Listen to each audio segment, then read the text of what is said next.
સુરત પાલિકાની બજેટની ખાસ સામાન્ય સભા પહેલા વિપક્ષ આપના સભ્યો સભાખંડ બહાર ભેગા થયા હતા અને કચરા નિકાલમાં પાલિકા કૌભાંડ કરી રહી છે તેવો આક્ષેપ કરીને વિરોધ પ્રદર્શન કર્યું હતું।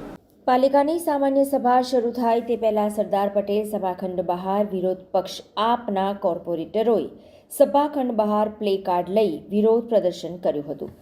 ભ્રષ્ટાચાર હટાવો પાલિકા બચાવો ના પ્લે કાર્ડ સાથે વિપક્ષી સભ્યોએ વિરોધ પ્રદર્શન કર્યું હતું।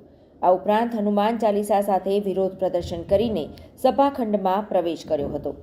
વિપક્ષી સભ્યોએ ભ્રષ્ટાચાર હટાવોના નારા લગાવ્યા, તે સાથે જ પ્લે કાર્ડમાં કચરાનું ઉબેર કૌભાંડ સહિતના સૂત્રો લખ્યા હતા। તો તેની સામે ભાજપના કેટલાક કોર્પોરેટરોએ કેજરીવાલ હટાવોના નારા લગાવ્યા હતા। જી, આજે બજેટ સભા હતી સુરત મહાનગરપાલિકાની 24-25ની।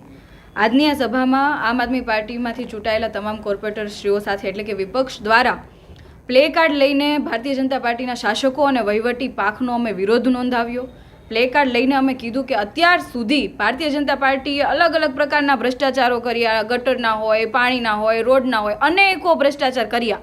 હવે નવું એ કાંડ લાવ્યા છે કચરા કાંડ, જે ઉબેર ખાતે જે કચરા કાંડ કર્યું કે જે પોતાના માનીતા પોતાના વાલાને જે કામ આપીને કામ સોંપણી કરીને કરોડો રૂપિયાની નુકસાની સુરત મહાનગરપાલિકાની તેજોરીને દેખાય છે। કરોડો રૂપિયાની નુકસાનીની સામે જનતા જે છે, જેમણે વિશ્વાસ મૂકીને એમને તંત્ર ચલાવવા માટે બેસાડ્યા છે, વહીવટ કરવા માટે બેસાડ્યા છે, પરંતુ માત્ર ને માત્ર પોતાના મળતિયા પોતાના કોન્ટ્રાક્ટરને કઈ રીતના કામ મળી શકે, કઈ રીતના પોતાનો કોન્ટ્રાક્ટર પોતે કમાય, એના પ્રયાસોના ભાગરૂપે થોડા સમય પહેલાં સ્ટેન્ડિંગની અંદર વધારાના કામ લાવીને અને કામ મંજૂર કર્યું। જે ગયા વર્ષનું જે 2021-22માં જે પ્રમાણેની કામ સોંપણી થઈ હતી અને અત્યારની જે કામ સોંપણી છે એમાં ડબલનો ડિફરન્સ છે કે જ્યારે 750માં કામ આપેલું તો ત્યારે એક્ઝામ્પલ તરીકે 1500માં કામ, એટલે ડબલનો ડિફરન્સ છે।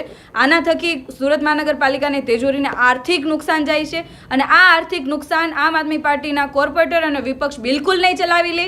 એના માટે અમે ટકોર કરીએ છીએ અને કહીએ છીએ જે વહીવટી છે, વહીવટી પાંખ એટલે કે કમિશનરશ્રી અને ભારતીય જનતા પાર્ટીના તમામ જે શાસકો જે વહીવટ પર બેઠેલા છે તમામને કહીએ છીએ તાત્કાલિક ધોરણે આ જે કામ સોંપણી થઈ છે એમનું કામ કેન્સલ કરીને રીટેન્ડરિંગ કરવામાં આવે, કેમ કે 2 વખત તમે ટેન્ડર બહાર પાડો છો અને સિંગલ ટેન્ડરર હોય છે અને સિંગલ ટેન્ડરમાં કામ સોંપણી થઈ જાય એ બિલકુલ યોગ્ય નથી। આમાં પણ કોમ્પિટિશન થવી જોઈએ અને પાલિકાને કઈ રીતના લાભ થઈ શકે એ માટેના પ્રયાસો કરવા જોઈએ। આ જે કામ છે એને કેન્સલ કરીને ફરી વખત રીટેન્ડરિંગ કરવામાં આવે અને આવું કરવામાં નહીં આવે તો આમ આદમી પાર્ટી તરીકે અને વિપક્ષ તરીકે અમે કોર્ટ સુધી જઈશું અને કમિશનરશ્રી અને શાસકોને અમે ત્યાં સુધી બોલાવીને જવાબ માંગીશું।